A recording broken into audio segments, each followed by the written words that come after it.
When you think of Oregon quarterbacks, I automatically think of guys like Dennis Dixon, Justin Herbert, Marcus Mariota, and Darren Thomas. But a lot of people forget about the quarterback who was supposed to be the star after Mariota, and he had a very short-lived stint of success. Many of you probably remember Vernon Adams Jr., and today we're going to talk about his rise as a player, his time in college, and what he is up to now, and just summarize his entire football career. First, be sure to subscribe if you love college football, give the video a like if you want to help the channel out, suggest what player I should take a look at next, and stay until the end and check out all my other What Happened To videos. Now let's get started and talk about what happened to Vernon Adams. Before Adams became a hot name in the college football world, he was born and raised in Los Angeles, and despite being somewhat short, he was a stud in high school.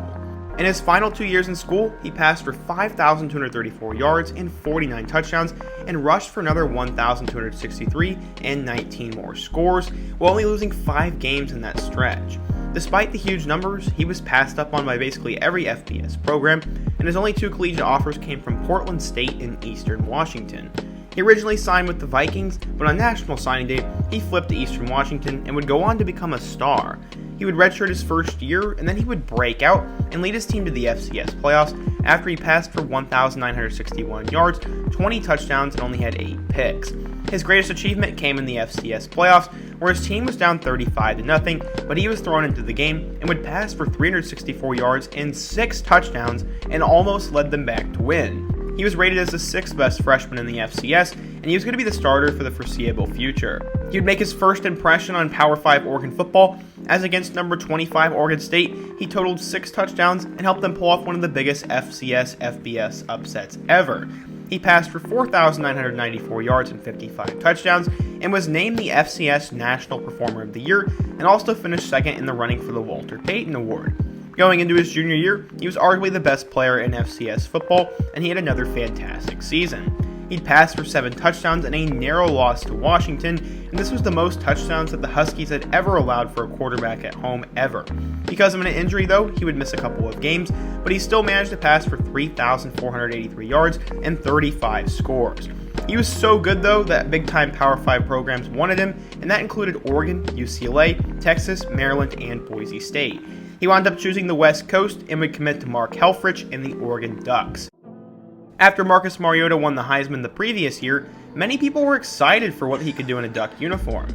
He would have to pass a math class in order to transfer though, and he did just a few weeks before the season. Despite not having a ton of time at the team, or as much as the other guys, he was named the starting quarterback over Jeff Locke, and people were pumped for Adams' game and what he could do in Eugene. Funny enough, he had to play Eastern Washington in his first game of 2015, and he'd throw for 246 yards and 2 scores, with almost 100 yards rushing on the ground as well.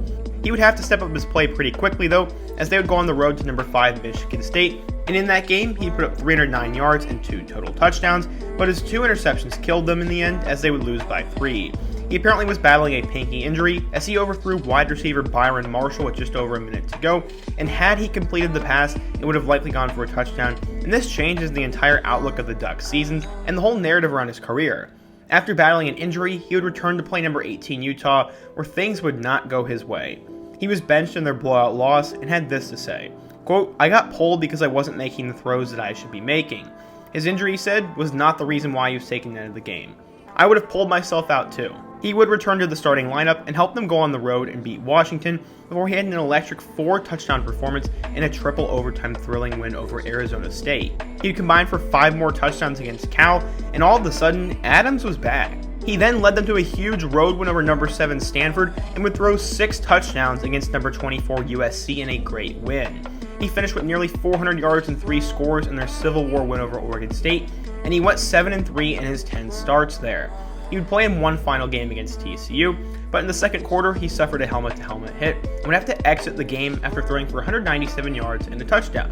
But thankfully, the Ducks had a great lead, and they were completely dominating the game. They had to throw in their backup quarterback, but they were still likely going to win. TCU would make one of the biggest comebacks in college football history with their backup quarterback, and the Ducks lost a heartbreaking game to the Horned Frogs. As a senior, he finished with 2,643 yards and 26 touchdowns, and was named the Pac-12 Newcomer of the Year and a Pac-12 All-Conference Honorable Mention. No, Vernon Adams didn't win the Heisman or lead the Ducks to a national championship game, but I thought he did a pretty good job and won some pretty memorable games for the Ducks and was a pretty solid replacement for Marcus Mariota. So what exactly did he do after Oregon though? Since he was only 6 foot, some people said he was 5'11", he was likely not going to get drafted, and making an NFL team as a quarterback was basically going to be impossible for him. Here's what scouts had to say about him. The positives were he was tough, hardworking, and a great guy who was competitive, could make plays, and could create outside the pocket. He was relatively accurate on the run, was quick, light under his feet, had the ability to evade rushers, and also was good at keeping his eyes downfield. He had enough athleticism to escape pressure and extend plays, and he also had adequate arm strength and could zip the ball well when he was on the move. Sounds good. What were the cons? He was a short quarterback with a small frame and tiny hands. He was inconsistent in his ability and desire to play within the structure of an offensive system. He would miss wide open receivers looking for a home run kind of play. He failed to hit a lot of hot reads under pressure. He held the ball too long and got impatient waiting for receivers to get open, and that led to him occasionally scrambling from a clean pocket. The consensus was he was a good college player, but he probably wasn't going to get much of a chance in the league, but knowing him, he was at least going to give it his best shot. He went undrafted and had both opportunities with the Seahawks and the Redskins, but neither team signed him, and he never got a shot in the league.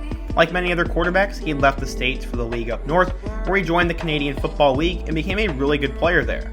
He had his eyes on potentially returning to Oregon to get his master's degree, and that may mean he is done playing football for good. Looking back in his career, his pinky injury potentially cost him that Michigan State game. Maybe it changes the way the Utah game goes as well.